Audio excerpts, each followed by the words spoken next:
And we are live. Welcome back to Takes by Fans. We got a great show for you today. As always, we are live every single day at noon Eastern. If you want to watch live, head over to twitch.tv/Takes by Fans. If you want to watch but not live, head over to our YouTube channel, Takes by Fans. We post all of our shows and clips of the show there on a daily basis. And if you just want to listen, we are on podcasting apps, Spotify, Apple Podcasts, Google Podcasts, iHeartRadio. So however you want to watch or listen, we've got you covered multiple ways. Alrighty, folks, today's a big old Thursday. Sheesh, we've got preseason games on today, baby, and some good one. We get Eagles, Steelers, just kind of, we get to see Najee Harris, which is always great. Hopefully a little bit more than we saw him in game number 1 for them. And then we also get the Eagles, seeing where Jalen Hurts is at, because we haven't really heard too much from him this training camp. Nothing great, nothing really bad, but he hasn't gone out there and won the starting job. So we get to see where he's at currently for this Eagles team. And then we get the Patriots and the Washington football team. So with Washington, we get to see the quarterback. Can we even call it a battle anymore, folks? I don't think we can. It's pretty much Ryan Fitzpatrick already wrapped up the starting job. He's getting it done in training camp. All the receivers are loving him. I mean, nobody was saying that. No receiver was saying that they loved the quarterbacks last year. It was Chase Young going to bat for Taylor Heineke. I don't know if y'all remember the video, but we get Chase Young last season going, oh, it's Heineke, Taylor Heineke, and saying how much he likes Taylor Heineke. That's coming from the defensive end, which is, yeah, it's somebody that you want as your friend, but that's not going to really hold that much weight on the offensive side of the ball. This training camp, it's all about Ryan Fitzpatrick, and Terry McLaurin say he's loving them, and we got these receivers saying that they're smiling mid-route because they know the ball is right where it's supposed to be. So I guess we can watch Taylor Heineke against his Patriots team, but overall, it's Ryan Fitzpatrick winning the starting job. And then with the Patriots, it's Cam Newton and Mac Jones. Now, we want to see how Cam Newton is progressing here, year 2 under this Patriots system, and we're going to be able to get our first look at that in preseason game tonight because Cam Newton will be playing. And then we get to see how Mac Jones is looking because we're kind of hearing it's a decent quarterback competition over there with the Patriots. So we'll see if Mac Jones is progressing well and how he's looking. So we got great preseason games on today. We're going to kind of make our picks. We guessed and reacted to the lines yesterday. I think we went 2 for 2. We were right on the money. The Patriots. We missed that. We said Patriots. Something like that, whatever. It was on the show yesterday, so if you want to hear about that, it's at the end of the yesterday show. But we'll make our picks and all that, talk it through a little bit more. And then also today on the show, we will see if we can squeeze in an NFL team refresher. We could see stories. They shouldn't go long, but you never know on the show what happens. So we'll see what we can get to today. So let's just jump right into it with the stories of the day. And the first one up, a little bit of an update on the Michael Thomas Saints situation. So yesterday, we kind of heard that Michael Thomas wanted a trade from the Saints.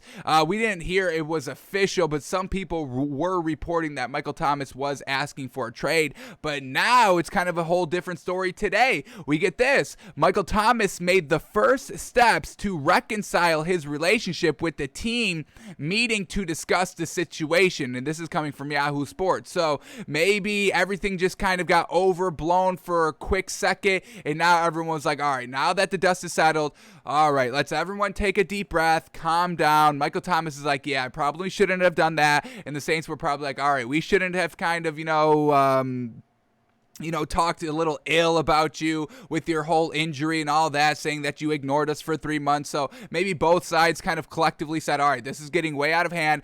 Michael Thomas is like, I want to be here with the Saints. And the Saints are definitely like, yeah, we still want you here. So there seems to be some reconciliation going on here with the Saints. And that's great. We don't want to see Michael Thomas not be with the Saints. The Saints team is still good. And we still want the Saints team to be good after Drew Brees. We don't want this franchise to go down into the toilet like potentially the Patriots organization is. It's really all gonna depend on what happens this season. If they go from Brady success year after year after year after year after year after year after year after year after year. I'm sorry, folks, I got to do this 20 times. Year after year after year after year after year. Was that 20, folks? Because that's how long Tom Brady was dominating for the Patriots. And then they go one season with Cam Newton, and everything just went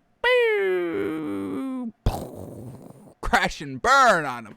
But we'll give them a buffer year. We give them a buffer year. You get a buffer year, folks. Everybody gets a buffer year. Even Tom Brady was going to get a buffer year, but the man said, fuck a buffer year. I'm winning rings. Why use a buffer year when I can go and win the ring? Psh. So Tom Brady didn't use his buffer year. Bill Belichick did. So it's time for both of them to really step up to the occasion this season as well. So we don't want the Saints to be like that, where it was, greatness with that Saints team with Drew Brees. It wasn't as great as, obviously, the Patriots dynasty, because that's just unheard of. It's unfortunate. But it was still really great.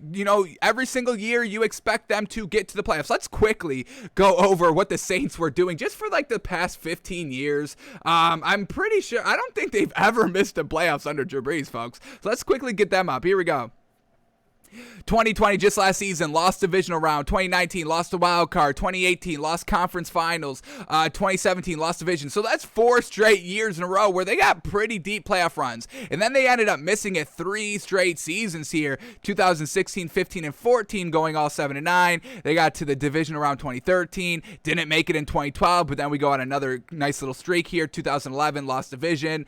2010, lost wild card. And then the 2009 season, that was when they won the Super Bowl. So over the last kind of 11 plus years, Super Bowl win, multiple NFC championship game appearances, and really just always having a solid record. The 7-9's unfortunate, just missing out, but I mean all these other seasons, 11-5, 13-3, 11-5, 13-3, 11-5, 13-3, 13-3, 12-4. So we know Drew Brees is great, folks, and we don't want this Saints team to go into the toilet after they have when they kind of transition to their next quarterback. And Michael Thomas makes that transition easier. So Michael Thomas made the first steps to reconcile his relationships with the Saints. Now, he's still going to be out for the first 5 weeks because of the injury, but, after that, he's back out in the field, getting it done, making it easy for Jameis Winston or Taysom Hill to look good out there every single week. So it's seeming like Michael Thomas is going to be a Saint still, and I'm glad that this is the case, because this is kind of the same scenario that happened earlier in the offseason, where Russell Wilson was like, man, I hate getting hit, and they're really not protecting me out here. They just got to do more for me. And then that was kind of like a 2-day thing, and then, everything was kind of resolved after that. And this Saints, Michael Thomas ownership, team, front office, ignoring them and not having the surgery late, it's kind of seeming like it's that whole Russell Wilson thing. Things boiled over for a day, not even a full day, and then everyone kind of takes a breath, and then they're back and kind of, acting like nothing happened. So we want this Michael Thomas situation to kind of be like what happened with Russell Wilson and Pete Carroll and the Seahawks, and not like what is actively still going on with Aaron Rodgers and the Packers, where, it was a big thing, and then it continues to be a big thing, and now we're a month later, and it's still a big thing. Yes, he signed, and he's playing this season, but it's like the big elephant in the room. Is he going to play next year? Nothing's kind of concrete on that. So glad that kind of Michael Thomas just took a deep breath, got your kind of, grievances out there. You got to air it out a little bit, and now take the deep breath, and let's all try and work together, because everyone is just trying to do the same thing, and that is to win a ring. And this Saints team could still, be very, very good. They could be very, very good, folks. I know we did our team refresher, and we've got them winning 6 games, but if they make it a solid record without Michael Thomas, if they can rely on kind of their great skill players that they have, Alvin Kamara, Michael Thomas, even Taysom Hill's legs a little bit, and everyone just kind of, buys in, this Saints team can still kind of be the Saints team of the past couple of years, of still getting to the playoffs, maybe not winning the Super Bowl, but making it decently competitive, at least in it the entire year. We're not talking about week 14 where, they're already done, they're already mathematically eliminated, anything like that. So they still have an opportunity to be good, but they really can't lose any other more pieces, truly. So I'm glad that Michael Thomas and the Saints are trying to reconcile this brief misunderstanding, whatever you want to call it, mini boil over. I think that's probably the best way to describe it. So it's a little bit of a mini boil over, folks. It happens. even you with your job, you hate your boss for a second, you say something you probably shouldn't have said, and then, the next day you come in, everything's fine, and, it's just a little bit of a mini boil over. It happens, folks. So, well, hopefully this Michael Thomas thing doesn't get too far, and it's seeming like everything is kind of hunky-dory now, or getting there. All right, another little quick update of what we've kind of been talking about this week. Ravens wide receiver Rashod Bateman, we're expecting him to really kind of be a huge piece offensively for this Ravens team in terms of the deep ball and just overall real solid production for wide receivers. So we can expel this narrative of, Lamar Jackson just being a running back. It's honestly disrespectful, and not the good type of disrespect. The respectful disrespect. I disrespect you respectfully. 21 Savage, folks, we will bring that up all the time. Saying Lamar Jackson is a running back, that's disrespectful, folks. So we don't like that talk. And we want to just have Lamar Jackson, prove everybody that says that. I don't know if people truly believe that or they're just trolling, whatever it is. It's still disrespectful, however you're trying to do it. So hopefully Lamar Jackson can kind of dispel that lame narrative that's floating around all over the place. But we need Rashod Bateman out there for the Ravens to help do that and have this Ravens passing attack to start being elite as it needs to be, because they've tried, the running method where we're going to be just a run-heavy offense. I mean, folks, they had 3,000 rushing yards total last season. That was most by far last season, and it still just unfortunately does not get it done. They lose to Buffalo in the second round of the playoffs. Lamar Jackson throwing a pick six on the goal line truly doesn't help that case either, unfortunately.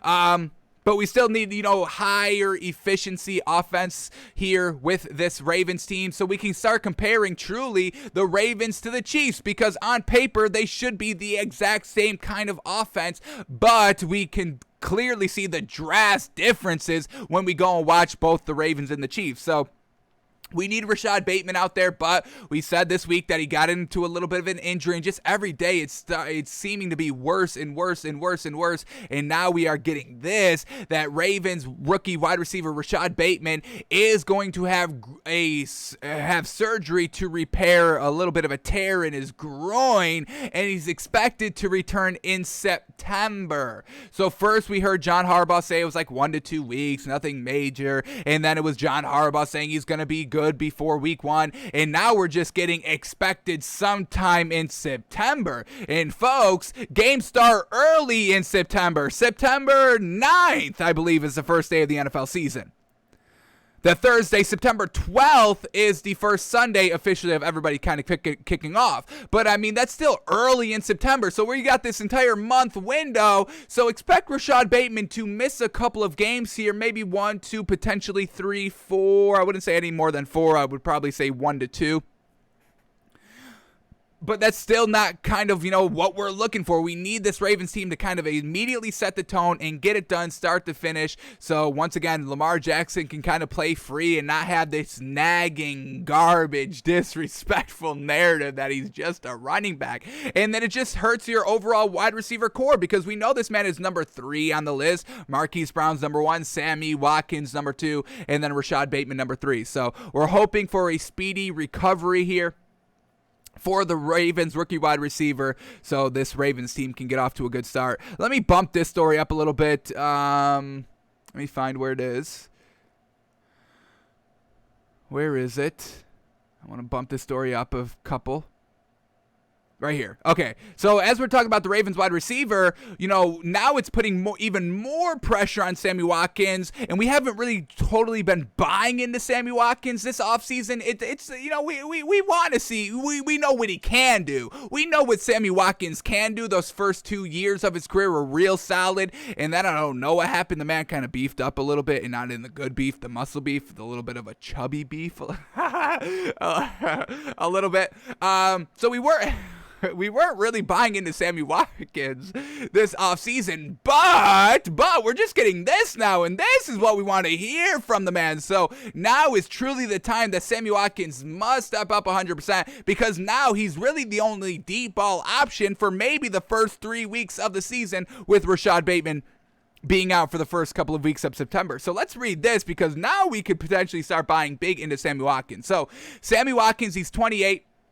He feels like he's 19 in Baltimore. He eyes a 1,000-yard season, saying, quote, another Super Bowl as well. So this is fantastic. This is what we want Sammy Watkins to do, to get back to that, vintage Sammy Watkins of 1,000 yards. We can quickly bring up his stats very quickly again. We just looked at him the other day, but he's only had 1,000-yard receiving season in his career, and that was year 2. And he also had 62% catch percentage with that, and 9 touchdowns. 9 touchdowns. That's what we want to see. Prime Buffalo Sammy Watkins right out of college. That was his best kind of year. Year 2, 2015, folks. It was freaking 6 years ago.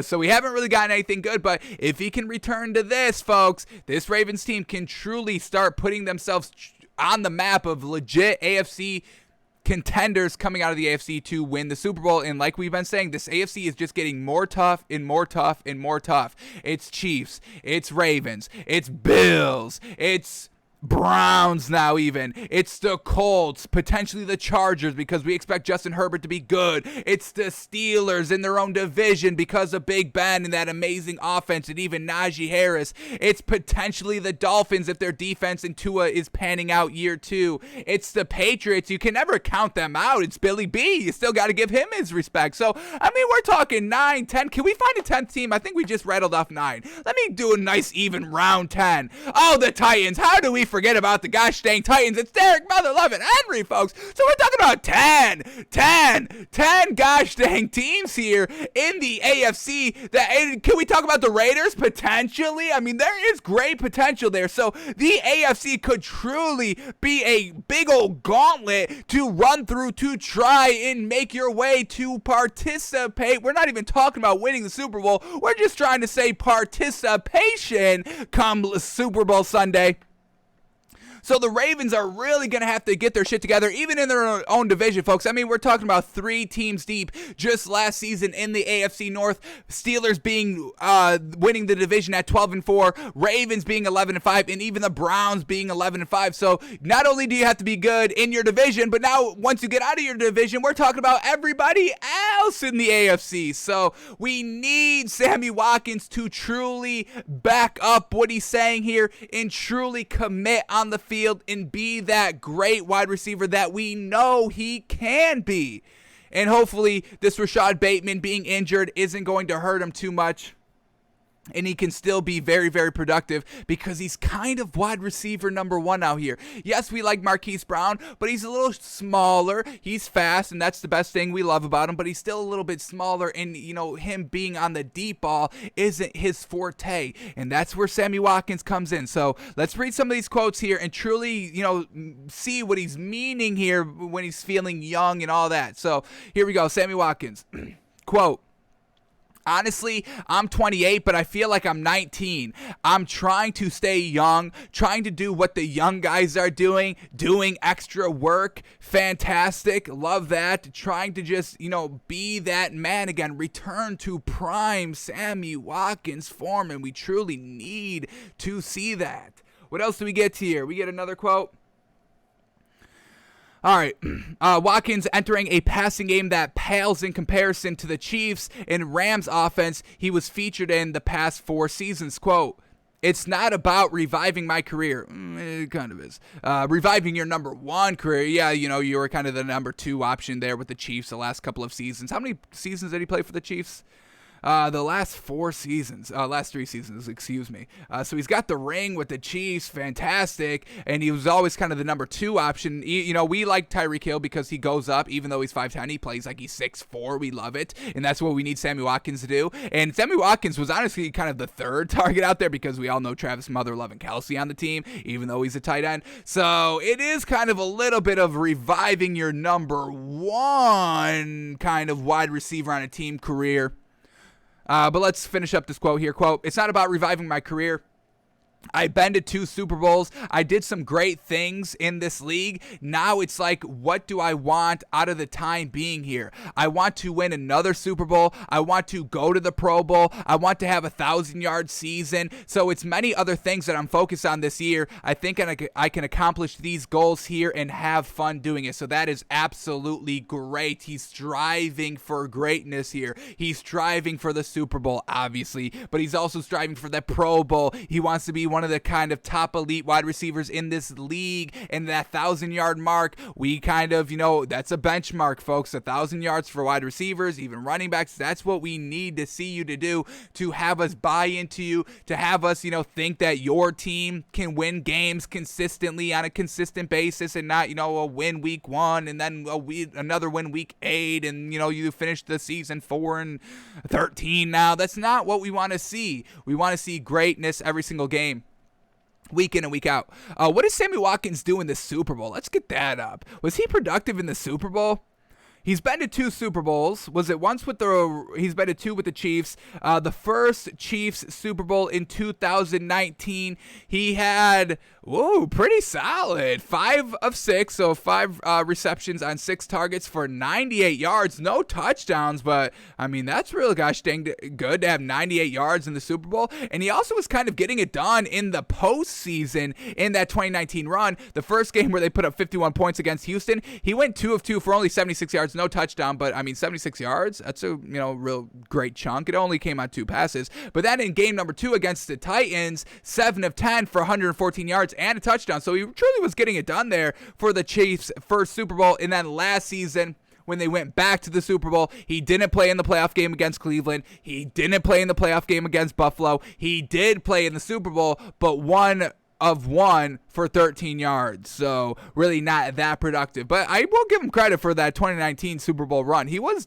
getting solid burn out there and kind of doing his thing. So we'll give him credit for that. All right. So Sammy Watkins, love that he's kind of, expecting a lot out of him, striving for, more than just, what did he have last season? Like 400 yards last season? Yeah, 421 yards. That's the lowest in his career. The lowest in his career was 421, and that was last season. Granted, he only played 9 games, but once again, the health is another aspect that we really need to see Sammy Watkins deal with. So, how is it overall looking here for the Ravens? Well, we need Rashod Bateman, but we believe in Sammy Watkins to kind of fill the first 2 weeks to really get great production until Rashod Bateman can come back, and then it's kind of full throttle, full send with this Ravens team to try and get to that Super Bowl that has kind of eluded them the past couple of seasons because of the Chiefs and the Titans and all that, the other great teams in the AFC that we've mentioned. So, come on, Sammy Watkins, we're rooting for you, and maybe, if Sammy Watkins does good this season, maybe we get this man on the canvas behind us midway this season, next season. We'll see. Sammy, if you're eyeing the wall, if you're eyeing these kind of high-achieving things, Pro Bowl, 1,000-yard season, why don't you try to strive for a canvas? Because there's only 30 spots on this wall, folks. Can't fit any more. I would love it. I would have this wall filled up if I could, but we can only really fit 3. So, highly coveted spots up here. Sammy, if you want one, go out and earn it, and we'll give you the place on the wall. So, keep that in mind, Sammy. Have that fuel your fire a little bit more.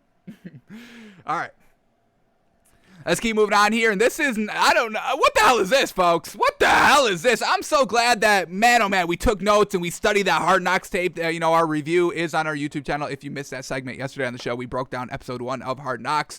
But what was not, nobody was even really talking about that yesterday when, the mainstream media, everybody really getting their kind of takes in. Everyone was kind of just talking about Dak Prescott talking about his scars and Jerry Jones putting salt on his McGriddle. That was kind of the only takeaways people were talking about. We didn't even talk about any of that. We didn't even talk about any of that in our review.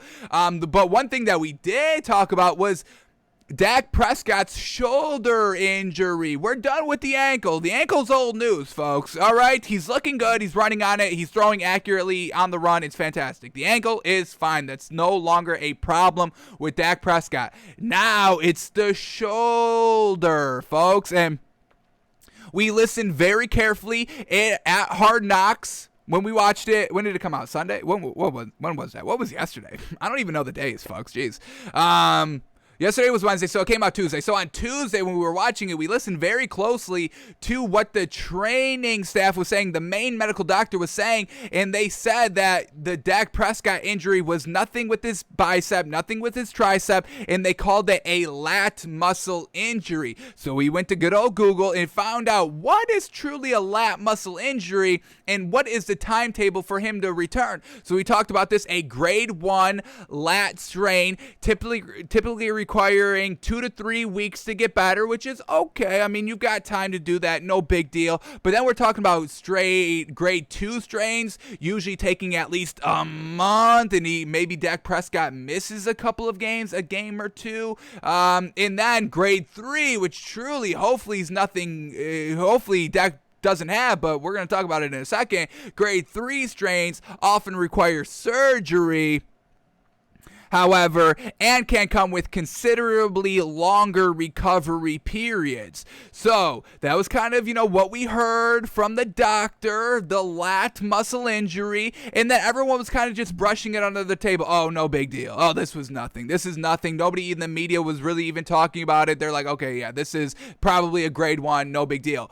But then we get this. Why would you tweet this? Who is running the Cowboys Twitter? Because you made something that really wasn't being talked about, and then you just exploded up the story for no gosh dang reason. We get this, the Dallas Cowboys official Twitter, folks, says this: it's not a setback and it's not a reason to worry, but quarterback Dak Prescott is planning on getting another MRI on that shoulder. So why would you tweet this if there's no reason to worry? You're just causing the worrying yourself. You're to blame. It's like that Spider-Man meme where they're both pointing at each other. It's like, who's responsible for making this Dak Prescott injury mainstream news? And it's the Cowboys. You did it to yourself.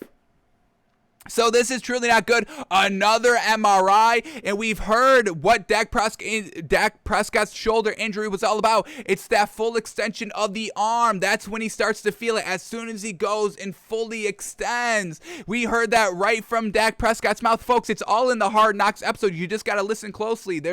You find out great information by what just people say, just kind of candidly and just talking, just how normal people talk. You can learn a lot from that, and that's what we did when we were watching Hard Knocks. You can learn a lot from that. So Dak Prescott out here, maybe a little bit worse for wear. Maybe this is not a grade 1 strain. Another MRI to truly figure out what's going on with this. And another reason why this is a little cause for concern is because this injury is really not common with NFL players. It's more common with baseball players. That's why the Cowboys asked for advice from the Houston Astros, the baseball team. So maybe the Houston Astros were like, yeah, he needs another MRI because you need to be looking for this and not that. This is really what's causing it, and it could be a lot worse. So maybe we're not talking about a grade 1 strain here. Maybe we're talking about grade 2, which is at least, Google says it's at least a month, and this is coming from the MLB website, folks. The lat strain from their own website, because it is a big kind of baseball injury out here. Or if it's a grade 3 and he needs surgery, more rehab, and now we're talking about Dak Prescott. It's unfortunate. I mean, I don't even want to have these words come out of my mouth, folks, but I mean, if you go back-to-back injuries on different parts, missing 2 seasons, I mean, oof, the fight back and to get back into the good graces of just football fans, and then your team, and then the national media, and then us, Takes by Fans, we got to rebuy into you.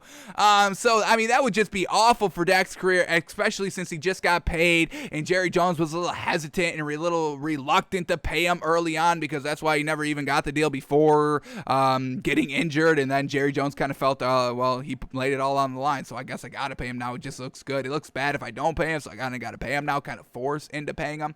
But now, I mean, if Dak Prescott gets injured again, I mean, then it's just everybody saying that they're right. Everybody on Twitter saying, yeah, why would you pay him after surgery or after a big injury like that? We told you, Jerry Jones, unfortunate, got what he deserved because you pay a man after injury.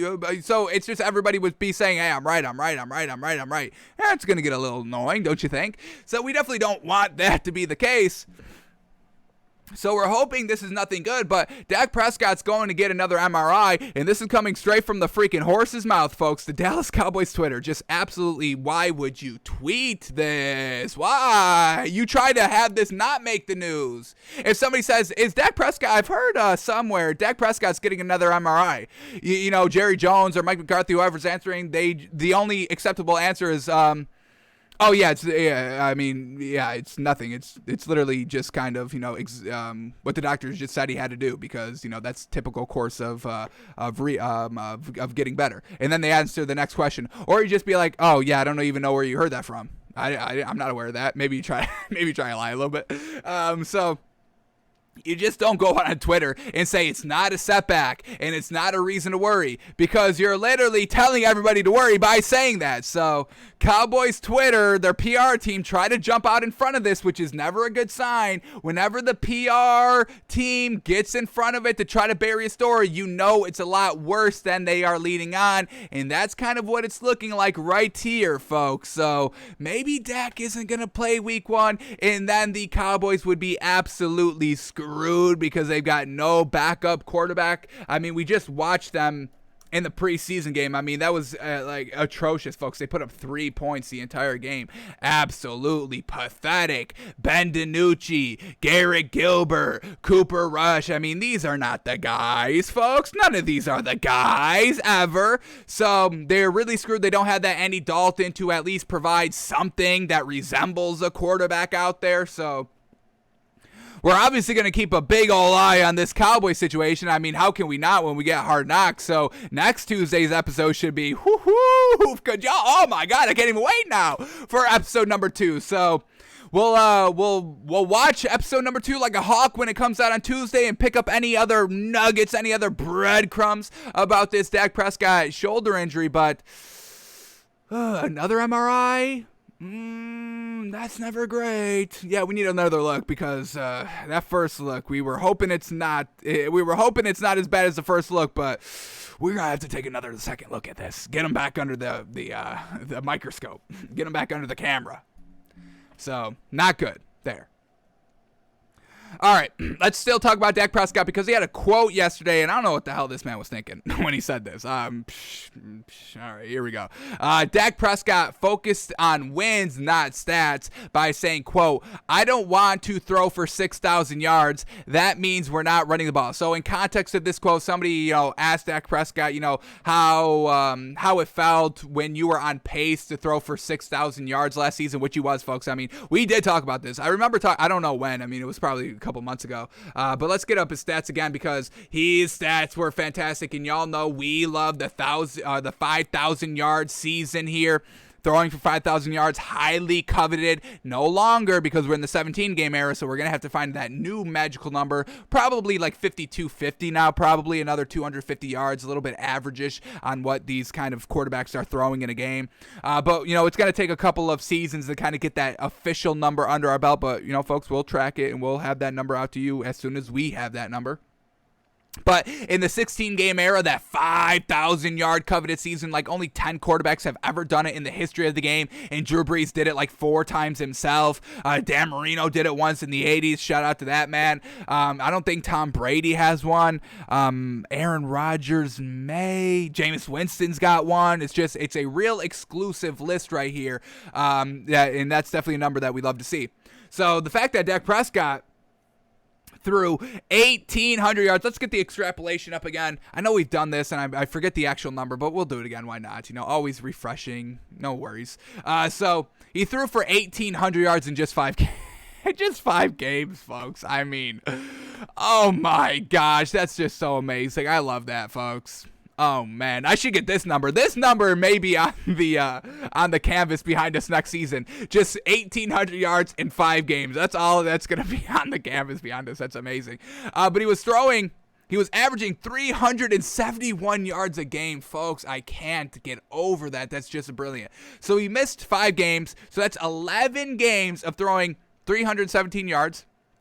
So let's get that up. That number is 371 times 11 is 4,081 yards. Then you add the 1,856 to that, and we're looking at 5,937 yards, which would be the record, folks.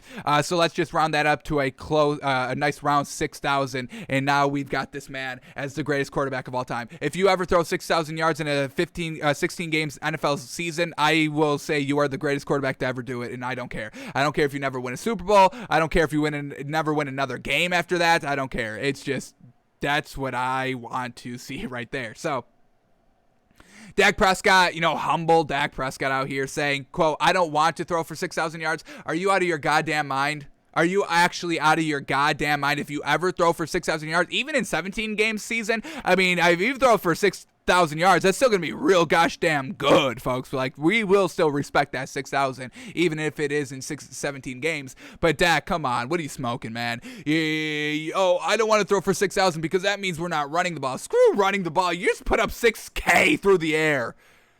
That's definitely resulting into a playoff spot. Don't, Dak. Stop being humble. Stop the humbleness a little bit. Go out and say, yeah, I almost did that. Yeah, I would have fucking done that. You better believe I would have thrown for 6,000. I would have actually gone for 6,200, but I'll settle on your low number of 6,000 yards for the last season if I didn't gosh dang get injured. Screw the running game. I do this. Y'all don't think I deserved all that money, but you're talking about me potentially throwing for 6,000 yards? And you don't want Jerry Jones to give me a big old deal? Psh. I do this. Me, number 4, baby, Dak. Dak's back, Dak attack, Dak 6,000 yards, baby. So, Dak, please, stop being humble. Say, yeah, I would have loved to throw for 6,000 yards. Because everybody would, folks. Nobody's ever done it. You don't want to ever do it? You don't want to be the only guy to ever do it, the first to ever do it? Because it would affect the running game? Stop it, Dak. Come on. I love the running game, folks. Don't get me wrong, but I'm taking 6,000 yards over a good running attack. Unless it's Derrick Henry breaking the single-season rushing record. Then it's Ryan Tannehill. Ryan Tannehill, you don't throw for 6,000 yards. But Dak Prescott, yes, sir. You take that. You take that if you got that opportunity. Let's go to this article really quickly. Just to see how humble Dak is. The humble Dak. Oh, man, I just want to throw for 100 yards and just have the running game do it all. Stop it. Stop it. All right, let's see what we get here. And this is going to be interesting to see if they put this on Hard Knocks. We'll see. Once again, got to love it. The behind-the-scenes look. All right. Actually, a lot of quotes here. Interesting. We'll see if we read all these. Let's see what we get here. All right. Here we go. Reading the lead up to the first quote, but don't confuse a desire to play with a goal of completely owning the show for the Cowboys. Prescott isn't out to reset passing records. You gosh dang should be, honestly. Come on, why are we not breaking records out here? I want to see records broken. Screw a team game. Okay, it's a team game. I'm part of the team. I'm part of the team. So if I throw 6,000 yards, y'all should be excited for me because I'm on your team. Stop with this. Oh, we got to evenly spread the ball. I don't want to hear it. Throw for 6. Folks, the first person that throws for 6,000 yards, you better believe they're getting a canvas behind us, folks, and that's going to be a potential permanent spot. I don't know if I'll ever take that down. So, Dak, you're telling me you don't want to have a permanent spot behind us on the wall? Come on. I'm not buying it. Let's get back to this. Prescott isn't out to reset passing records. He's out to stack victories and chase the title. You can do both. You can do both. Quote. I don't want to throw for 6,000 yards, to be honest with you. That means we're not running the ball. That means we're probably not doing the things that we need to do to be a balanced winning team. That's overrated. That's overrated. You see what rushing gets you? It gets you 3,000 rushing yards and you bounce in the second round of the playoffs. The Ravens just did it. Be the Patty Mahomes. Be the Aaron Rodgers. Did you just see Aaron Rodgers last season? MVP? Close to, oh no, he only had like 4,500 yards, but 70% completion percentage? I mean, I got to the NFC Championship game. Come on, be like that. Back to the quote. Sure, it'd be great to have those numbers and to break that or have that record or whatever it is, but that's not something I put into my head. Okay, I'm not believing it. I don't believe that. I don't believe that at all. If somebody said, hey, you want 6,000 yards and you say no, I don't know. I don't know about you. I don't know. Another quote here, quote, as I say, I want to be the best offense in the NFL, and I think the best way we can do that is if I'm not throwing that many yards or our run game is working, we're playing complementary football and we're winning a lot of games. And I think that's the case. Then hopefully I'm not playing as many fourth quarters trying to come back and do the 2-minute drill as we were doing in those first 5 games that got me a lot of those numbers. And he is true on that, folks. He is true. I will give Dak Prescott, smart old Dak Prescott. I get it, folks. I get it. I mean, they started 2-3, folks, throwing 1,800 yards, so it doesn't result in the wins, and that is true. But I mean, that's basically the defense. You know what I mean? That's not, you not rushing the ball effectively. That's just your defense being absolute garbage, absolute garbage, folks. I mean, they were giving up 20, 39, 38, 49, 34 points the first 5 weeks, folks. I think that may be the most points given up in the first 5 weeks in NFL history. I think that's real solid, at least top 5 right there. So yeah, it's the defense being absolute garbo, folks.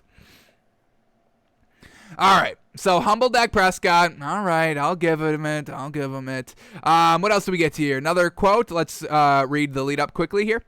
We know Prescott values wins over numbers, but if we were to play at a clip similar to where he was before his injury, it would be difficult not to give him the comeback player of the year award. Just don't ask him about it. Quote, that's not something I think about, honestly. It's not something he thinks about because he may have to kind of be comeback player of the year because he may not be playing this year. So that's why he doesn't think about it. Quote, that's not something I think about, honestly. I want to be the best quarterback and a winning quarterback for this team. There's so many other team goals and team awards. Once again, humble Dak Prescott. I like it, but that's not what I want to hear. Y'all know I want to hear the villainous side, the selfish side a little bit more. Not all the time, but a solid number. I don't want to hear all this, hey, I'm here for the team. I'm here for the running game. I'm here for the team. Team. Okay. Can we all just try to be great ourselves and, stunt on people? I'm all about stunting, folks. Can we stunt on people? Gosh dang. Drew Brees stunted on everybody by throwing multiple 5,000-yard season. And that's all I have to say about that. That's all I have to say about that, folks. Let's continue on with the quote here. There's so many other team goals and team awards that I put well ahead of any individual award that I could receive. Not to only mention, there's so many guys that were injured, not only just with our team, but in this league, that whoever gets that, I mean, that'll be special. That'd be great for them. But I don't think anybody necessarily hurt. Actually, I don't want to speak for them, but is shooting for that, I guess. I want to be the best player I can be, and if that comes with it, then oh well. So, Dak Prescott, humble as always, and remember, folks, what does Tom Brady say? 90% of the things I say to the media are not what I'm thinking. I think this is kind of one of that 90% times where they're kind of just giving that boilerplate, what you have to say, standard answer in the eyes of the media. I think Dak Prescott, if he said, if I throw for 6,000 yards, then Jerry Jones has to pay me the Patty Mahomes money. No. Come on, folks. Come on. So, that's where we're at with Dak Prescott. May not even play this year, but if he does, don't expect him to throw 6,000 yards because it gets in the way of the running attack. Psh, psh, psh. All right, let's move on here. And, we're not, folks, we don't bash players here. We don't bash players just to bash players. If you're doing something, unfortunately, not very good or bad or even, do I dare say, trash, we're going to call you on it and we're going to talk about it. And, we'll see if there's any silver linings or if you are just a complete red flag now. But, Zach Wilson, we haven't been liking what we've been seeing from him, throwing his abilities. But, I'm liking what we get here in this quote. And, we'll go into this article and see if there's more quotes like this and, can get behind what he's saying. So we're not all about bashing Zach Wilson, and this could be something very good right here. So let's get into this. Zach Wilson on practice says, quote, I can't be afraid to make mistakes. This is where I'm learning what I can get away with and what I can't. And that that 1,000%, folks. Exactly what he just said times 1,000,000%, 1,000,000,000,000%. I love this 1,000,000,000,000%. Absolutely. This is practice, folks. If you're afraid to flounder in practice, you're never going to get better. And Zach Wilson throwing, seeing what he can get away with. And I love that he says this. This is where I'm learning what I can get away with and what I can't. Yes, test everything. Test your deep ball, however many yards you need to go, 60 yards, try the 70 yards. See what you can get away with. See, throwing tight throws over the middle in double coverage where there's a very, very slim window. See if you can fit it in there. See if you can make those absolutely pinpoint accuracy throws when it's double, triple covered, when there's really not even a chance that the ball can be complete. See what you can get away with, so when you're in game time scenarios, when, the 17 games that truly matter, when you're in that situation, you're like, all right, you can recall those instances where like, I really can't make this. I'm not going to force it. This is not the time for me to try this in a game scenario, anything like that. And for that, we can definitely start buying Zach Wilson a little bit more. Loving that he's truly taking the training camp process in the practice process as just that, practice. Making the mistakes in practice. That's when you can make the mistakes because there's no repercussions. What is the coach going to say? That's a bad ball? You say, yeah, I know. I was trying to see what I can get away with. And then you go and get it right on the next opportunity. And then you just keep learning and getting better and figuring out truly what you are capable of and what you can do in game scenarios of where you have to put the ball. So for that quote, we absolutely love it. Fantastic. The best thing we've heard or seen about Zach Wilson all offseason, finally. And that's, folks, we know you don't have to tell us this all the time. Well, there's still 4 or 5 weeks before the start of the season, and he hasn't even done preseason games. I get it, folks. He's finally doing it right here, and we can finally start buying into him. And now in preseason game number 1, we'll see, what he's trying to get away with and what he's learning and what he's doing bad. So can't wait for that, folks. I mean, we got preseason games on all weekend, and on our show we are going to be watching the quarterbacks very, very heavy. We've got Game Pass. We can bring up clips and plays and drives of the quarterbacks that are in the quarterback battle to see which one we're liking better. We'll watch Zach Wilson. He's got the starting job just kind of by default because there's nobody else good on this team, so he's going to have to kind of prove that he can truly be the starter, even though that he doesn't have to kind of go out and earn it like a Justin Fields does, or like a Taysom Hill, or a Jameis Winston, or a Mac Jones, or even a Trevor Lawrence. So let's go into this article right here and just see what these quotes are. We get 2, looks like, one beefy big quote here. So let's read the lead up. Here we go. Wilson told reporters after practice that he's learning on the fly each day, not worrying about turnovers in practice, but rather using those lessons to prepare for when games matter. Quote, taking care of the ball is 100% a quarterback's job. And one of my goals when I came out here and I got drafted was how can I adapt to this NFL game as quickly as I can. I can't be afraid to make mistakes, especially in practice. This isn't a game. This is where I'm learning what I can get away with and what I can't. So there's times, maybe in a real game, where I wouldn't throw that. But there are times when I'm like, well, let me try right here and let me see what I can get away with. As we get closer to a game, we have to start teaching yourself, in that situation, what, CJ got a hand on it, you made that play, and so it's like, well, next time in that situation, in that same look, I'm going to check the ball down. That's what we practice for, is to be able to play situations out like that, and absolutely, folks, absolutely. So we love that. What else do we get here? Another quote. This time by Robert Saleh, all right. Once again, Robert Saleh, we still have this up. Y'all thought I forgot about this? Robert Saleh is the worst head coach in the NFL right now. We said this because he didn't get Zach Wilson signed by day 1 of training camp. He was signed by day 2, a little unfortunate. And then we've been not hearing the greatest confidence from Robert Saleh on Zach Wilson, saying, for most rookies, it gets worse before it gets better. It's not something you want to say to your quarterback. I mean, can we start, praising them up, even if it's not true? I mean, dogging or digging your quarterbacks, it's not going to make them play any better. So let's see what Robert Saleh is saying here. Head coach Robert Saleh noted this week that some struggles for rookies are to be expected, saying, quote, "It's not easy to play quarterback in this league as a rookie, especially quarterback, but it is going to get worse before it gets better. But he has at that point now where he's going to be able to stack up days. We have the utmost confidence in him, in his ability to figure out the mistakes and correct them and get to a better play." So Robert Saleh, a little bit of a backhand. It's going to get worse before it gets better, but we have the utmost confidence in him, and we hope he can stack up good days. And once again, that's, another thing that we have taken away in this offseason, in this training camp, is, stacking good days on top of good days, on top of good days, on top of good days. Players are saying this. Rookie players are saying this. Head coaches are saying this. This is something that we definitely want to see.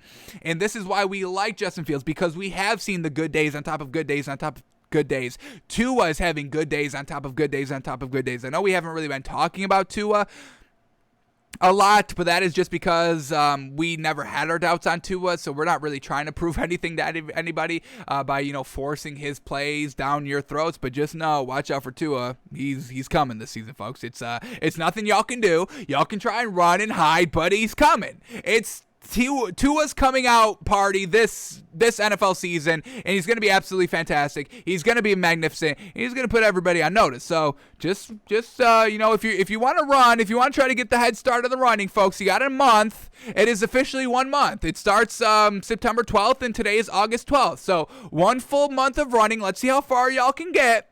But the man is coming. The man is coming. Tua time is here. TT, baby. TT.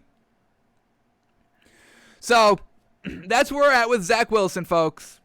We haven't really seen good days on top of good days on top of good days. We maybe see, one good day here or there, but we just said the so-so day, what was it, 2 days ago on the show, nothing great, just meh. So we need to start seeing the good days on top of good days on top of good days, and we'll see if we can kind of start that in preseason. Who's his first preseason matchup?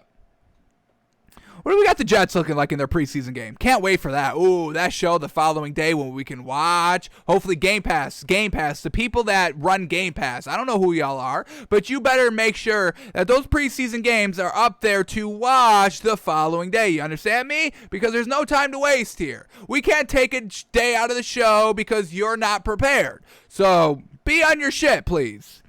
Here we go. The Jets have the Giants, both at home. So it's a pretty good ease into it, I would say. Not bad overall. So definitely got to see what Zach Wilson's looking like in that preseason game. He's favorites, folks. I just looked at the line. They're -1.5. We'll see what he can do. Alrighty, let's keep moving on here. Here we go. Talk about Derek Carr, and an interesting quote right here. And this is interesting. A narrative that we can definitely start watching. This is another narrative that isn't going to kind of be solved by the end of this season, just like that new number, these new passing numbers that we have to watch for: completion percentage, touchdown to interception ratio, yards in a season because of the extra added game. So it's gonna throw our marks off a little bit. We'll have to, take a season or two to kind of get up to date on that, of truly what is the standard of good and bad and all that. But there's this other narrative that's kind of being written, once again, because of Tom Brady, once again, breaking all of the old school rules, playing till you're 100 years old. So we get this quote by Derek Carr. Derek Carr, I'm playing football until he's 45, says, quote, I feel like I'm 20. I honestly believe this, that our generation, the way we can take care of our bodies with football, I think 30 is the new 20, folks. So, Father Time is not catching up with Tom Brady. We're entering this new era, folks, this new era. The Big Bens, the Phillip Rivers, Drew Brees, Tom Brady, Aaron Rodgers is kind of in the middle of this generation, in the last generation, but those kind of quarterbacks, Big Ben's going to be retiring next season. Drew Brees retired this season. Phillip Rivers retired this season. So that's kind of the old age of quarterback, and that was still good. Getting to like 38, 39, 40. What was Drew Brees? 42. So getting to that age, but now we're in this new era, the Lamar Jacksons, the Patrick Mahomes, Derek Carr even, that are, actively working on their bodies, the new technology, the what is it, the hydro, it's right on the it's right on the tip of my tongue, folks. The cold chamber, the one that freezes your body. LeBron's hypothermic chamber, all of that. Getting your body, making sure it's right in the recovery process. In the what are like the three? It's like recovery. Something, oh my goodness, I'm blanking on that too. But it's just all of that process, getting ready for a week football, resting and recovery and the hypo. I just lost it again, folks. I truly apologize. Hypothermic.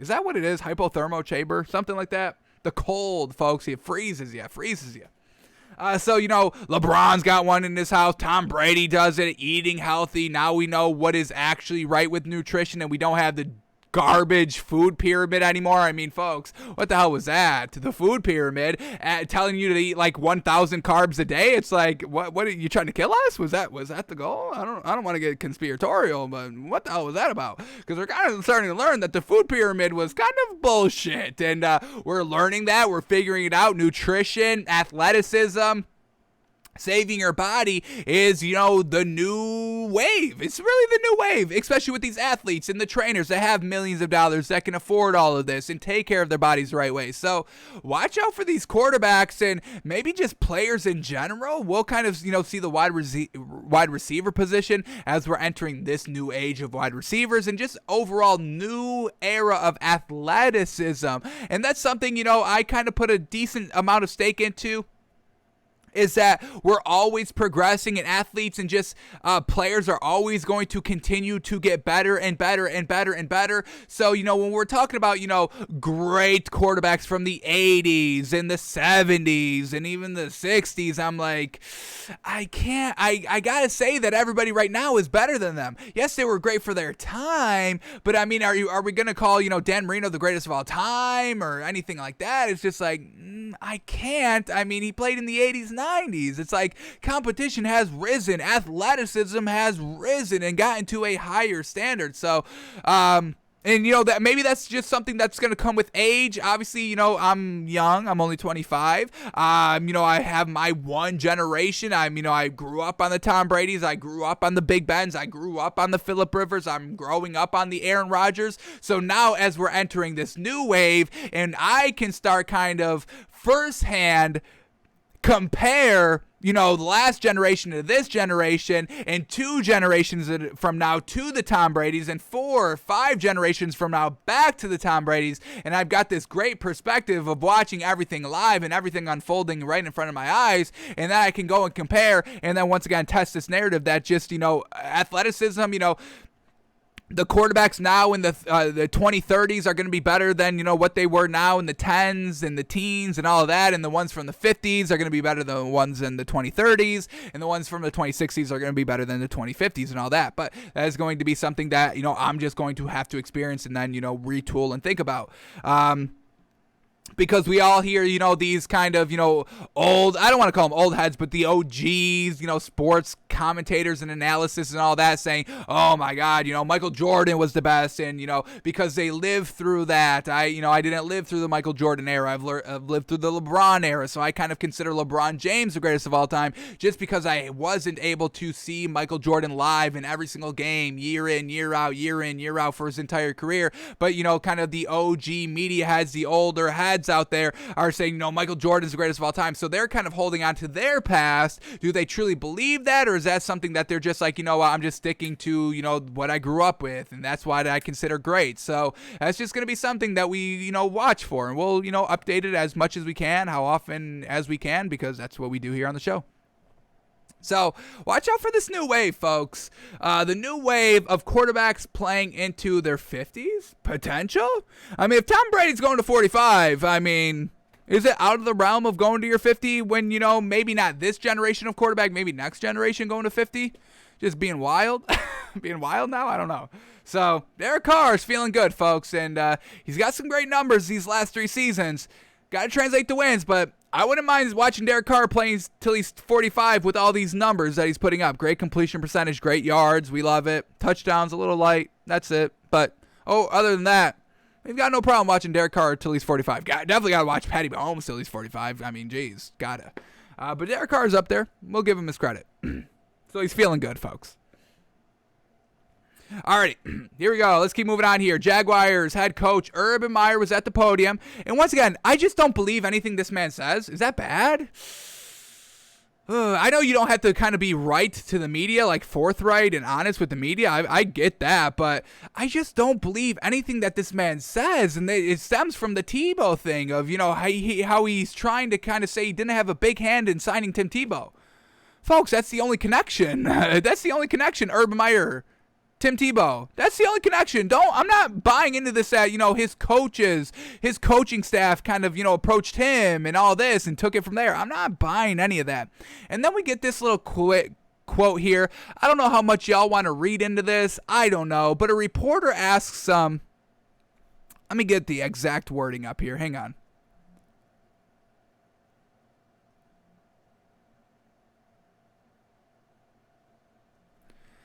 The reporter asks, is there really a chance you won't start Trevor Lawrence next month against the Texans? Is there a chance you won't start Trevor Lawrence? It wasn't phrased, are you going to start Trevor Lawrence? Are you going to start Gardner Minshew? Let me get it again. I lost it. Is there really a chance? Is there really a chance? Because that's what we've been saying. You just drafted this man number 1 overall. So, of course, we know he's going to be your starter. And saying that there's an open quarterback battle, I've got no problems with. But at the end of the day, you're just taking away valuable reps with the ones with your main man that at the end of the day is going to be starting. So that's kind of where we have the little bit of an issue here with Urban Meyer. Is just like, we all know. And if you start Gardner Minshew, hey, I'll say I'm wrong. I've got no problem with that. But, is he? Does Gardner Minshew really have a shot here of being the starting quarterback? It's just, I don't think so. And I can't get behind it.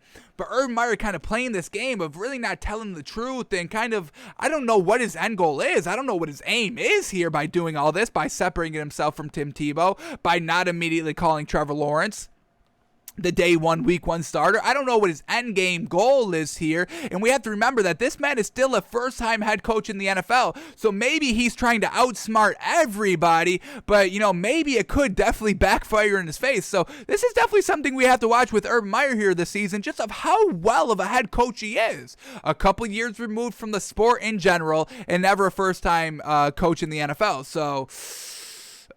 So he may just be trying to outsmart everybody in the room here. And hey, I'll give you credit. Do whatever you think is best. But there's reasons why we have 75 years of head coaches in this league. It's like there was a reason why they didn't do all these things, because it doesn't work. So, but is there really a chance Trevor Lawrence won't start week 1 against the Texans? And then Urban Meyer goes to say, is there really a chance?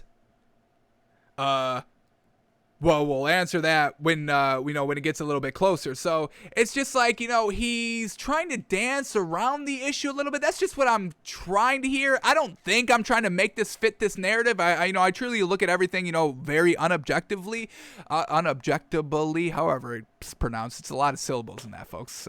Objective. That's the base word.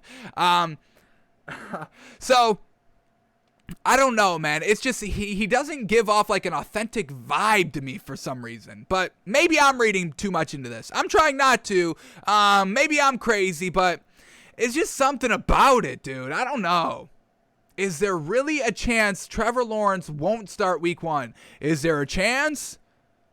Well, we'll look at that when it gets closer. We'll evaluate that as it gets closer. It's just like, if this is open quarterback competition, wouldn't you just be like, yeah, it's open quarterback competition. We're going to see how it plays out. Now, take a couple seconds. Well, we'll figure that out when it gets closer. So it's like, I don't know, man. I don't know how much I believe this is a true open quarterback competition. We know Gardner Minshew only is here in Jacksonville because he wants to be the starter. I mean, he would have demanded a trade. We know he would have demanded a trade if they came out and said Trevor Lawrence is the week 1 starter. So, once again, Urban Meyer kind of has a little bit of an incentive not to name Trevor Lawrence the week 1 starter. You get great competition out of Gardner Minshew, and that helps push Trevor Lawrence, but that also raises Gardner Minshew's trade status on the trade block. Maybe you can get a number 1 pick. Maybe you get a number 2 pick. If Gardner Minshew doesn't play, you only probably get a 5th, 6th, maybe 4th round pick. But now that Gardner Minshew is playing and he's pushing Trevor Lawrence, and this is an open quarterback competition here in Jacksonville, you increase his trade value to maybe a round 2, round 3, maybe a round 1. Would that be crazy, folks? If Gardner Minshew gets traded for a 1st round pick, that'd be absolutely crazy. But there could be desperate quarterbacks teams here this year that just need to win and just need that quarterback piece. So maybe this is the big brain play Urban Meyer's going with, but at the same time, he may be shooting himself in the foot just a little bit. And once again, only time will tell how much. But if Trevor Lawrence is floundering come week 1, he is named the starter, and he's floundering week 2, 3, 4, 5. They go 0-6, 0-7, and Trevor Lawrence just isn't truly quite prepared because he didn't have those reps with the ones because you were giving them to Gardner Minshew. It's going to be interesting, folks. It's going to be interesting, but I just don't buy the man. I don't buy everything he says. So that's just where we're at with Urban Meyer and the Jags, folks. All right, real quick news right here. Lions went and released veteran cornerback Quinton Dunbar. Now, we know, Richard Sherman is still available at the cornerback position, but is Quinton Dunbar a good cornerback for your team to go out and get if you need a cornerback? We know the Saints are kind of looking for one currently at the moment. So is Quinton Dunbar the answer? Let's quickly look at our favorite website, playerprofile.com, and we got him up here, and it's not. I would not get that. I would not get this man. First of all, he missed a lot of games last season, folks. He only played in 1, 2, 3, 4, 5, 6 games last season. Couple of injuries. He had knee swelling week 2. He missed 2 games. A knee injury week 9, and he missed the rest of the season after that. So he does have a little bit of an injury history right here. But even worse than the injury history is, folks, we look at what corners are doing against the A1 Tier 1 wide receivers in this league, kind of judging what you're giving up, if you're getting consistently burned, if you're locking up the 2s but not the 1s, are you locking up the 1s and the 2s? So that's what we like to look for here on this playerprofile.com website. And Quinton Dunbar was getting absolutely smoked, folks, by the 1s. Julio Jones, week 1, 7 of 10 for 131 yards allowed. Oh, my goodness. Damiere Byrd, 7 of 11 for 92 yards. He had a pass breakup and a pick. I'll give him that. He locked up Justin Jefferson. I'll give him that one. 1 of 4 for 9 yards. But then against DeAndre Hopkins, 10 of 13 for 110 yards. Big old burn right there. Against Stephon Diggs, the last game he played of the season, week 9, 12 of 14 for 100. You let Stephon Diggs put up 184 yards on you? Oh, my gosh. So Quinton Dunbar, he's a little bit of an injury concern, but, I mean, just getting burned by the best. So I don't know if I go up and pick Quinton Dunbar. Maybe our man Dan Campbell out there is making the right choice here, cleaning up the team a little bit, getting the scrubs out of here. So we'll see if Quinton Dunbar lands anywhere else, but he just got released by the Lions here, folks. So a little, does your team want that? Somebody that's giving up 182 yards against Stephon Diggs? That's not what I want on my team. I cut this man too. I released this man too. So we'll keep an eye on if anybody picks him up. All right, let's go into this a little bit here. Still talking about the Lions. And this one, we haven't really touched base on in a while, so I definitely want to read this. So we're not truly buying Dan Campbell. I'm not the biggest believer in Penei Sewell. The lineman that the Lions selected first round, and how high was it? Like 7th or something? Maybe even lower than that. Let's get the draft up quickly right here. This ESPN website is so trash, yo. I don't know what the hell is going on, man. It's just, they've got the worst website I've ever seen. It's like, no wonder why y'all can't, y'all really cannot pay people to, it's not even loading anymore, folks. It's like, geez Louise, ESPN, get your shit together, please. No wonder why you can't pay anybody to be on your network anymore. Jeez. Oh my goodness. We are in the 21st century, folks. I mean, media, technology, internet, websites, please get it working functionally and looking clean. When we're on that subject, HBO Max, can you please fix your streaming service? Because it's absolutely a hassle if you want to rewind and fast forward something. It's so delayed, and geez, folks, it's just like, what are we doing? What are we doing out here, folks? But back to this. I digress. Here we go. So a little article written right here, and this was we'll see what this is. Is this the man that tweeted it out? We'll see what this article is about, and who it's written by. But an article written where Penei Sewell is struggling early in first training camp. So we don't really buy Penei Sewell too much. We thought it was a little bit of an overreach for the Lions. There was solid lineman depth right here, and they kind of went and got him in the first round. And he was kind of, what the media was saying was the best kind of lineman in this draft, but we weren't impressed by him. This was the only lineman that we watched because we're not going to watch linemen, folks. We're going to watch the skill players. We'll let everybody else handle the lineman talk and all that, and we'll see what they say and see if it matches up with what we were seeing on there. But we did watch Penei Sewell, and it was just nothing great. I mean, I don't think he was like that great as everyone's making him out to be. Maybe I'm wrong. Only time will tell, and we'll see. But, I mean, I thought it was a little bit of an overreach, and Dan Campbell, this was his first big, decision here as a head coach. I didn't really like that. He plays left tackle. But now they have to move him to right tackle because they already have a good left tackle. So now you're taking this man that's never played right tackle and expecting him to be as good as he was at left tackle, at right tackle on this struggling team that has really nothing great going for it. So we just overall, it wasn't the best decision. And we weren't the biggest believers in Penei Sewell. And now it seems like he's struggling a little early here in training camp. And we heard that, him saying, learning that new position of the right tackle is going to kind of, be a little bit of a learning curve and all that, and it's just like, was that the best decision? Overreach on a position player that has to switch positions? It's just like, not the biggest believer in it. So let's see what this article is all about right here. This is Fan Nation with all Lions fans. Let's see, the writer of this man, John McCarran. So if y'all know that man, this is who's writing this. But let's see what he's saying here. Let's get a nice little update on Penei Sewell. So let's see what's going on here. Any player learning to play a new position in the NFL will face a steep learning curve. For first-round pick Penei Sewell, the intricacies of moving over and playing the right tackle position are being learned on a daily basis. Quote by Penei Sewell. Enjoy every learning curve because it's going to be battles. I'm in the league now. I'm here with the big boys, so I just got to know that everything happens for a reason. Early in training camp, Sewell has demonstrated athleticism and footwork that will allow him to grow quickly at becoming a force along the offensive line. It is important to note that Sewell has not played competitive football in over 12 months, but he has faced his lumps against veterans along the defensive line. Early on, one area of Sewell's game has been a struggle pass protection. Detroit's defensive linemen and outside linebackers have been able to use crafty inside moves to blow past Sewell.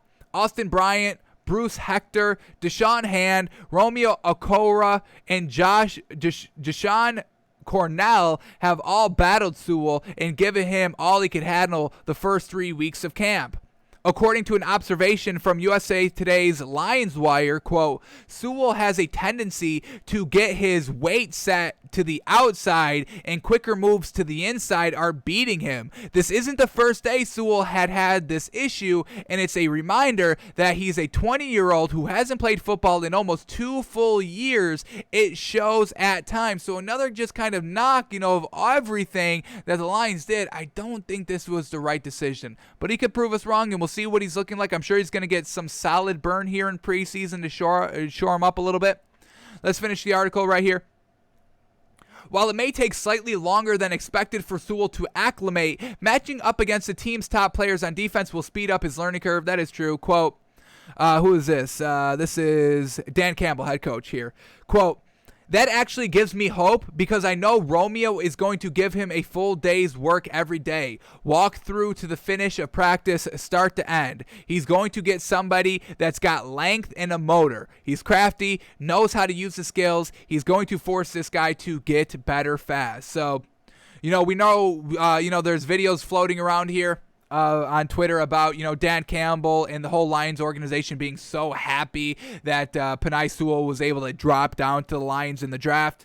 And, they were big on him. So, we'll give them the kind of benefit of the doubt that they know what they were looking for and know what they wanted. But, moving them to the other side of the line, a little bit of a learning curve right here. Offensive linemen don't make the most immediate impact as rookies. So, you're trying to, a little bit of a rebuild here and do the things your way. I get it. And it seems like where Urban Meyer is trying to not do the rebuild process. We just talked about it a couple of days ago on the show that, Urban Meyer is trying to expedite the kind of rebuilding process and really kind of not even calling it a rebuilding process because they want to win now. Dan Campbell taking a little bit of a different approach, truly doing the long rebuild, and that doesn't really pan out. When was the last time a long rebuild has ever worked, folks?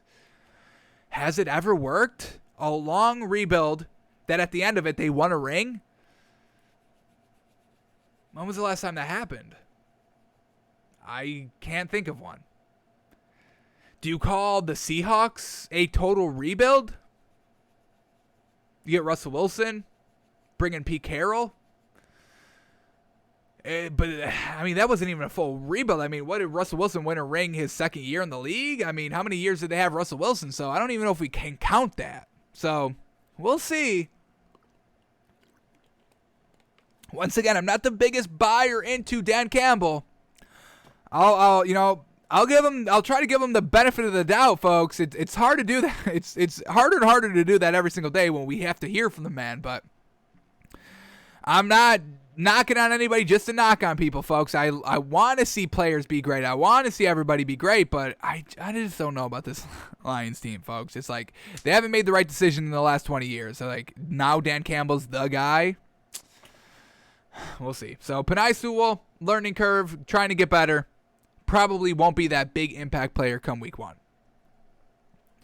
All right, here we go. We get this now. ESPN is hiring former NFL quarterback Alex Smith as an NFL analyst.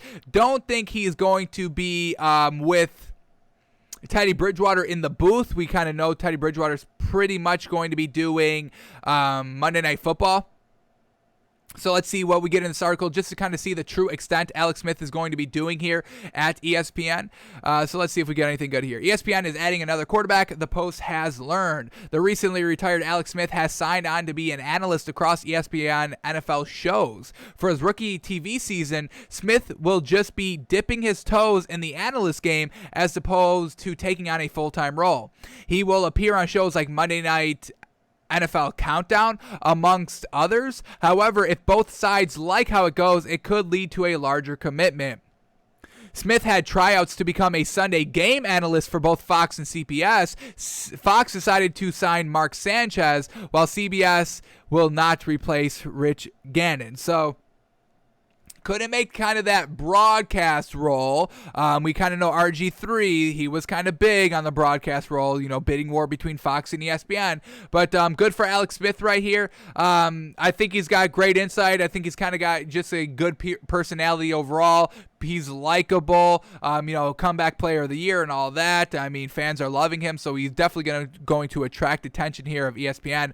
Hopefully he can knock this job right out of the park, and I don't think I would have any problem with Alex Smith on ESPN because we desperately need some better talent here, at least football-wise on ESPN, folks. It's almost unwatchable, folks. I don't like to knock anybody because who am I to talk? But, geez. It's just like I have to mute it.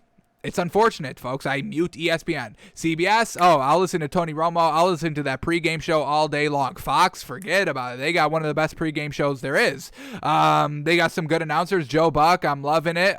He's got the best call in the game, folks. Baseball and football. You can just go to YouTube and watch up Joe Buck's best calls ever, and you'll be satisfied. I will guarantee you that. So, Everyone's got it down besides ESPN, and they are like, folks, this is what we're talking about. They got a trash website. They don't even know how to do sports. What are y'all doing? Y'all are the only network, the mainstream network of sports every single minute. And y'all can't even get it right. Jeez. So, ESPN is just trash. It's unfortunate, but hopefully Alex Smith can kind of start being a little bit better and turn around this network. But it's going to take more than just him. So we'll see what he's got this season. All right, a couple more stories that we can potentially run through quickly. We'll see. Chicago Bears starter Andy Dalton is expected to play only a couple of series, and we can expect a lot out of Justin Fields in preseason game number 1. And this is fantastic. This is great. Well, I've got no problem Andy Dalton being the starter here in training camp, but we got money on the line. Our whole rep, folks, you don't know how big I've been pushing this Justin Fields, the week 1 starter. I'm posting this all over Twitter. I'm making it out there. I'm saying it every day on the show. Go out and bet Justin Fields to be the week 1 starter. So our reputation is a little bit on the line, and this is good right here that we can see Justin Fields out in preseason for the majority of the game, so we can kind of start saying, all right, this man can get it done. If he can get it done in preseason, then we can elevate him to the starting position. So glad that Andy Dalton's going to be starting preseason because that's only a couple of drives, but we're going to get a full force of Justin Fields. And as we're talking about the Bears, what is their first preseason game?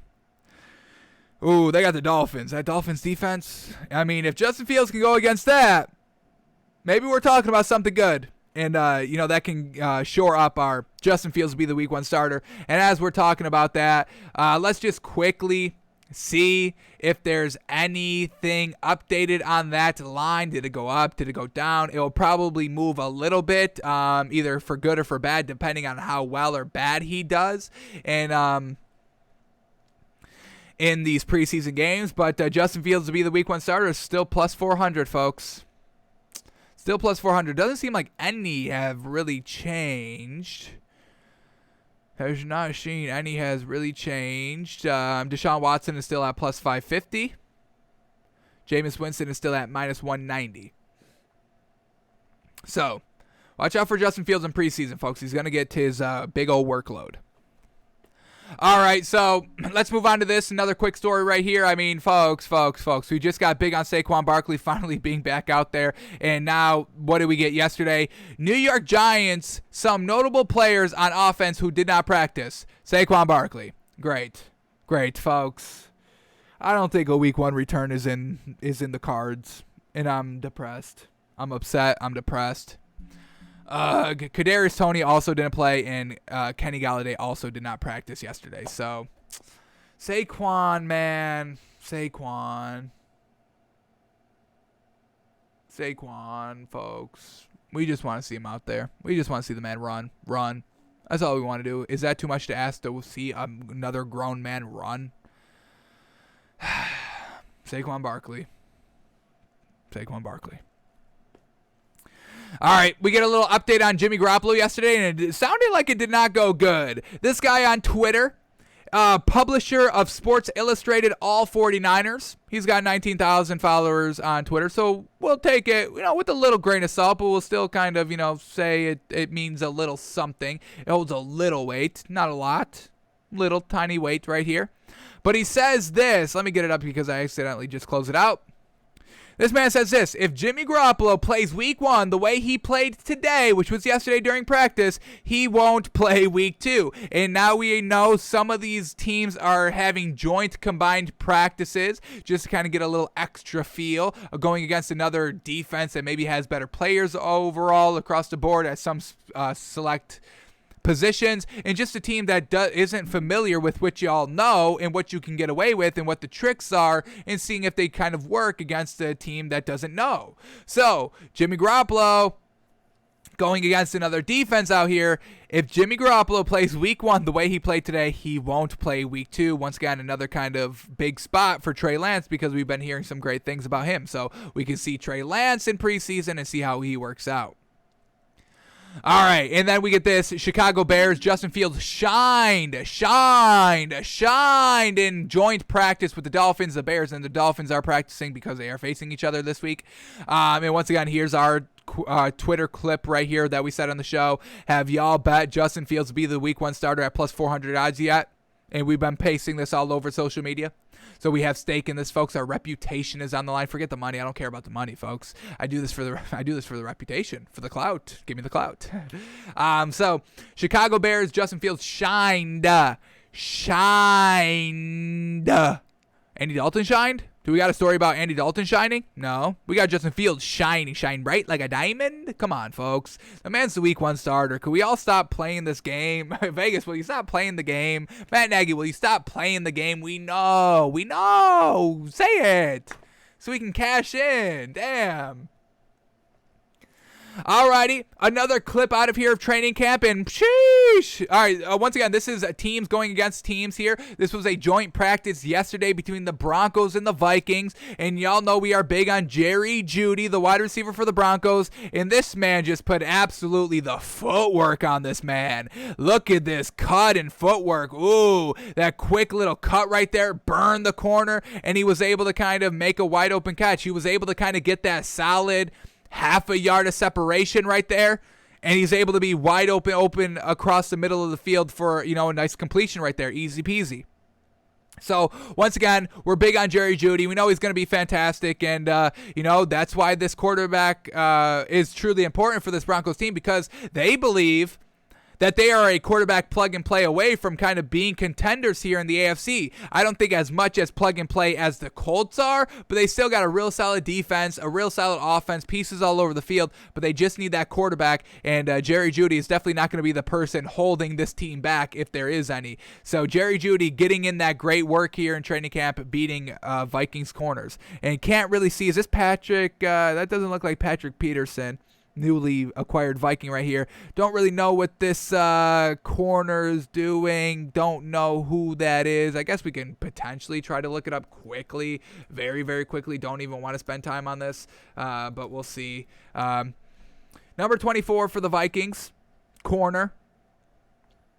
Patrick Peterson, I don't think is number 24, and that name didn't really seem to look like the name on the jersey. Patrick Peterson is number 7, so that's not him. Rashod Breeland, I don't think that was him either, and that's number 21. So we're looking at maybe a second string. It may have been this one, Mackenzie Alexander. Kind of looked like a big name on the back of the jersey, and there he is, Mackenzie Alexander. Let's see what Mackenzie Alexander was doing. 1 interception last year with the Bengals. Let's go to playerprofile.com and see what he's doing. Is he locking up? Is he a good corner? Is he a solid corner for Justin Jefferson to be burning right here?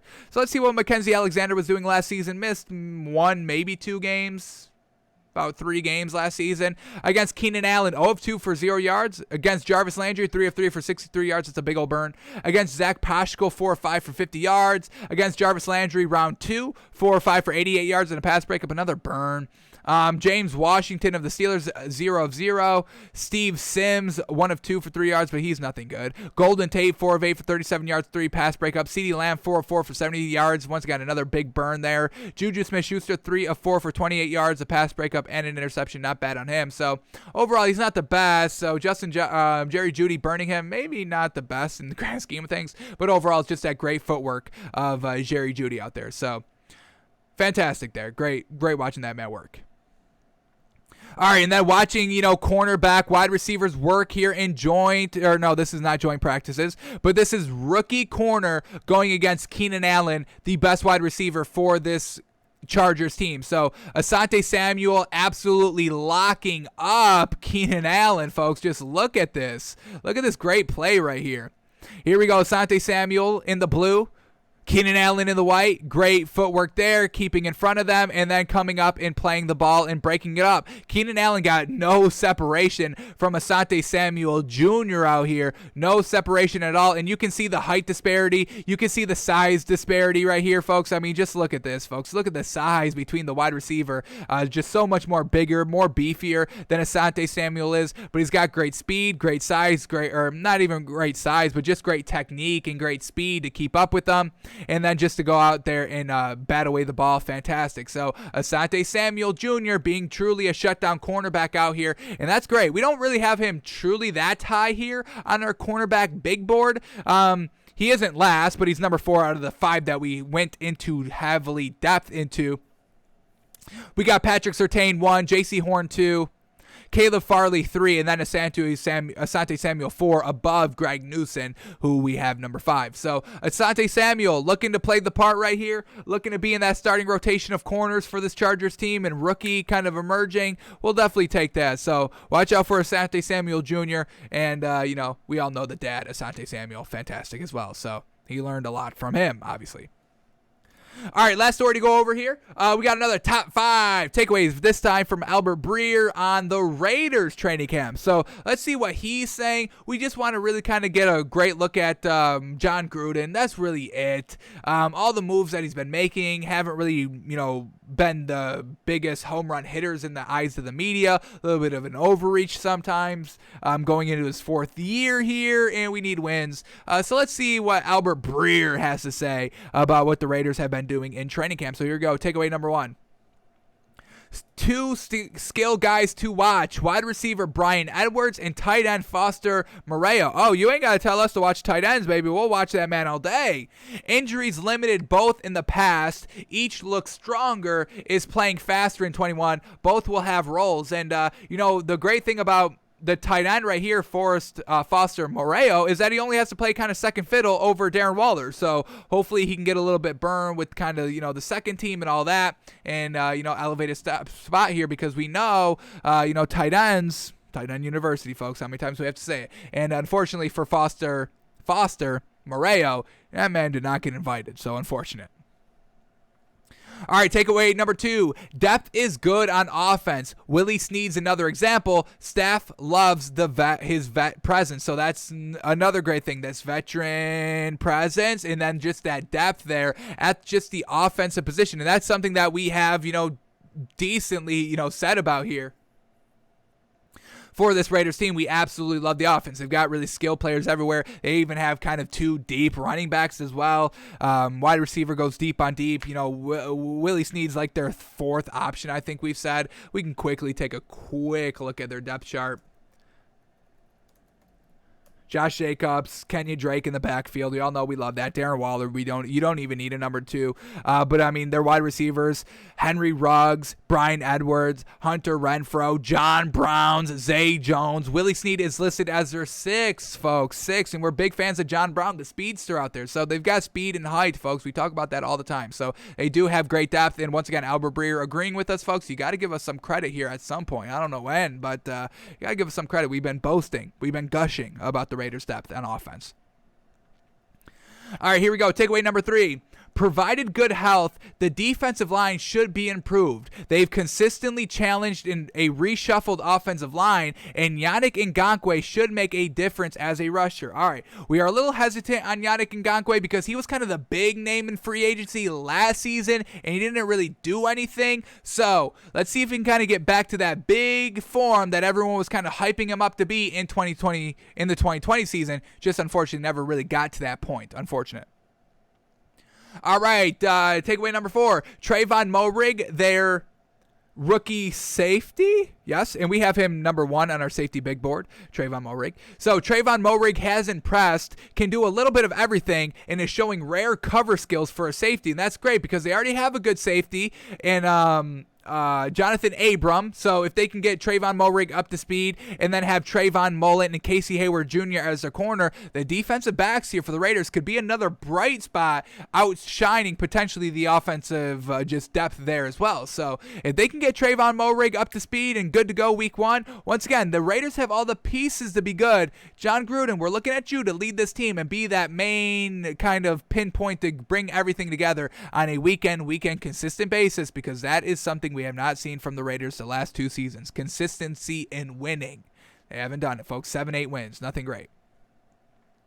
And then the last takeaway number 5 here. Depth is an issue on defense at just about every spot. And I saw it the day I was there with the concern with Trayvon Mullen got nicked up. Gus Bradley simplifying the scheme, getting the guys playing fast, but he needs horses to make it work. So health will be key. Alrighty, so the defense, not as deep as the offense, and if there's any injuries there, the whole tower can come down. So once again, maybe a little bit of an overreach in the draft there with the offensive lineman in the first round. Maybe should have shored up the defense even more. Maybe go out and get some of these free agent corners. Go out and get a nice veteran presence in Richard Sherman. Maybe you go out and try and get Quentin Dunbar to see if he fits for your team, but the lack of depth here in defense could be truly bad here. And, we know if you don't have a good defense, you don't got a good team. And, we need to start seeing wins and results here by this Raiders team with John Gruden. So the offense, it's been their shining bright spot for the last 2 seasons. It's just the defense. And once again, the defense is a little paper thin. So maybe John Gruden isn't the man, folks. That's the narrative we're watching. Put up or shut up. It's year 4. Yes, you have a 10-year deal. Barely any coaches ever get that. I don't think any coaches ever really got that unless you're Bill Belichick. But you usually get like 2, 3. You get 1 year, you get 1 buffer year. Got to start seeing improvements year 2, and then have to kind of start seeing, knocking on the door of the playoffs by year 3. And if you're not in the playoffs by year 4, you're out of there. So, John Gruden, let's see what you got. His defense still not great depth, unfortunate. Alrighty, so let's end the show here. We're unfortunately not going to be able to get to an NFL team refresher. We may not even finish these, folks. I don't even know, folks. We're just going long. There's a lot of stories to talk about, and now we're starting to get into preseason, and we're going to have to be breaking down those games because, that's more important than doing an overall recap of what's been going on. So we'll try to fit them in, and we want to do them. It's just we may not be able to get around to them, which is unfortunate. So let's close out the show on our official picks for tonight's preseason games. We got 2 of them on, so let's start here with the Steelers and the Eagles. All right, what do we not like about the Steelers in preseason game number 1? We don't like their quarterbacks. Big Ben's not playing. We know this. Najee Harris should be able to get a little bit more burn here, so expect maybe a full half of Najee Harris, at least a full quarter. So that could definitely help move the Steelers on offense. But overall, we really didn't even like the Steelers quarterbacks moving the ball. Mason Rudolph, I don't even think put up any points. They didn't even score until the second half. So it's just like we can't really rely on the Steelers quarterback group to really move down the ball to score points. They're also on the road. Never a great sign for preseason games. Now they're going against the Eagles, which we do like because they've got 2 quarterbacks. We expect Jalen Hurts to probably play a solid amount because he hasn't won the starting job yet, so maybe a first full half. And then we got Joe Flacco, who's still decently competing for the job, I guess, but he's able to move the ball down the field as well, and we can maybe buy this Eagles offense just a little bit more than we can the Steelers, and they are at home. So we are going to be taking the Eagles today, -1.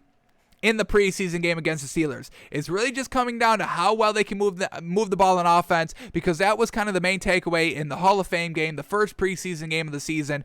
Cowboys didn't have anybody to move the ball. Steelers, they didn't really have anybody else, but once they got to Dwayne Haskins, and it was kind of the third group going against the third group, the fourth group going against the fourth group, the Steelers were able to kind of move the ball a little bit better, where the Cowboys' third string quarterback couldn't even move the ball then either. So we're going to go with the Eagles here because we think we can get a lot of play out of here by Jalen Hurts.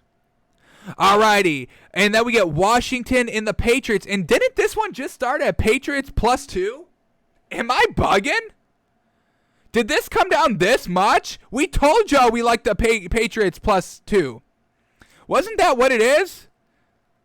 Yeah, Washington -2 opened up at. We said it was Patriots +2 yesterday on the show, folks. And now it's Patriots -1, folks.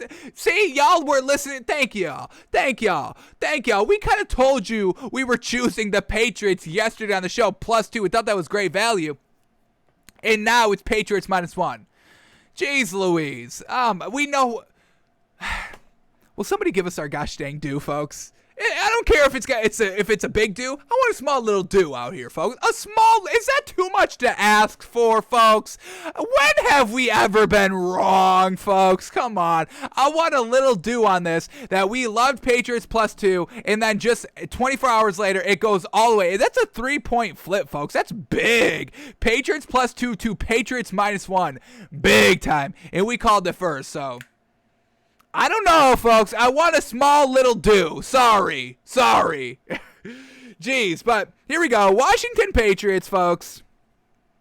Washington now +1, Patriots now -1, and I still like this Patriots team, and I'll tell you why. Washington, it's not a quarterback competition. I don't even know how much they play Ryan Fitzpatrick. I mean, does he need to go out there and prove anything? He's basically the starter. He's playing fantastic in training camp. All the players are loving him being the starting quarterback. He's been in this league for 10 years, folks. We know what he can do. So I don't expect a lot of play out of here by Ryan Fitzpatrick. Expect a lot by Taylor Heineke, and he is still competing for the job. So expect Taylor Heineke to try and do all he can. But now he's playing with the twos, and this Washington team isn't that deep at receiver, really deep anywhere in skill position.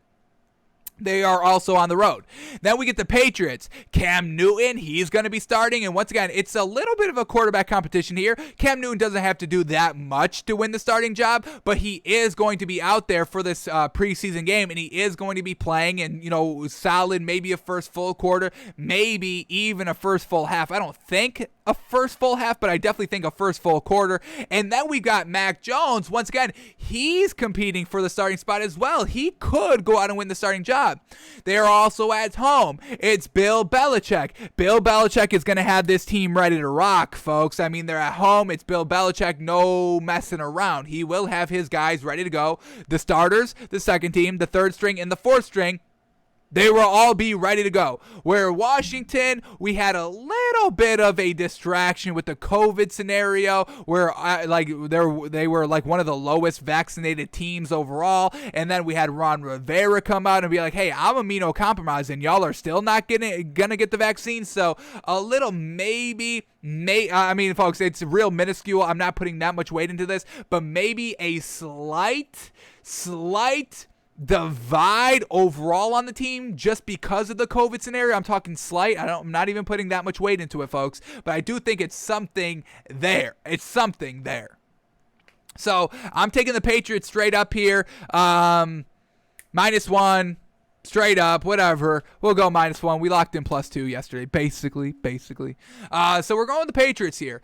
Cam Newton trying it out, and Mac Jones seeing what he can do. So that's what we're taking tonight, folks, in the two preseason games. Eagles -1 at home. Patriots -1 at home. We'll take the home teams.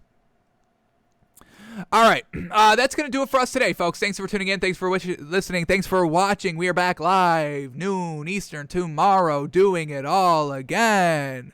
What do we got? Anything breaking? Breaking? What is this? My conversation with Cowboys Dak Prescott and Mike McCarthy about getting healthy, leadership, their growing relationship, and more. We'll talk about this tomorrow. An article. Y'all know we love those articles. And especially about the Dak McCarthy relationship, because we just called it awkward yesterday on the show when we were breaking down the Hard Knocks. So we'll see what they're saying about each other. All right, what else do we get here? Justin Herbert won't play all preseason. Wow, interesting. All right, Justin Herbert, he's too good. We know he doesn't need to play in preseason. He doesn't even need to play in the regular season. Just start that man in the Super Bowl. He'll be ready to go. All right, what else do we get here? Any other nuggets of information? What do we got?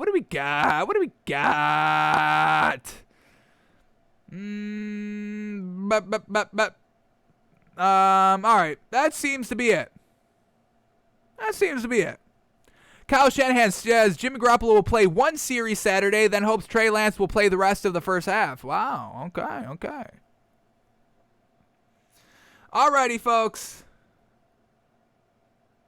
We're going to like this tweet and see what Jalen Waddle's got tomorrow on the show. All right, folks, that's going to do it for us today. Thanks for tuning in. Thanks for listening. Thanks for watching. We are back live tomorrow, noon Eastern. You're not going to want to miss it, folks. I'm going to tell you right now, you're not going to want to miss it. Why? You'll just have to see. So come back tomorrow. All right. Daniel Jones won't play in the preseason opener against the Jets. All right. All right. Now I think we're out of here. Now we're out of here. All right, folks. We're out of here. See ya.